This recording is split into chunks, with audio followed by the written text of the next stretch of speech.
तृषा कर मधु सिंह के पूर्ण वीडियो जब से वायरल हुआ है, गंदा वीडियो जब से वायरल हुआ है, तब से प्रत्येक भोजपुरी जनता मधु सिंह के घर परिवार फैमिली सब के बारे में जानना चाहता है। किस तरीका से आया भोजपुरी इंडस्ट्री में, कौन बनाया भोजपुरी इंडस्ट्री में, किसकी वजह से मधु सिंह भोजपुरी में सक्सेसफुल हुआ है, इन सब के बारे में भोजपुरी जनता जानना चाहता है। तृषा कर मधु सिंह के जितना भी फैन सब है, चाहने वाले लोग है, सभी लोग जानना चाहता है मधु सिंह के बारे में।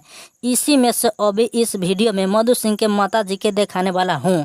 देखिए, ये जो अभी आप लोग दिख रहा है, ये है तृषा कर मधु सिंह के माता जी। इस इंडस्ट्री में आने के लिए मधु सिंह के काफी ज्यादा सपोर्ट किया है, मदद किया है, तब आज भोजपुरी इंडस्ट्री में मधु सिंह सफल हुआ है। सभी के सपोर्ट से तब मधु सिंह इस इंडस्ट्री में सफल हुआ है।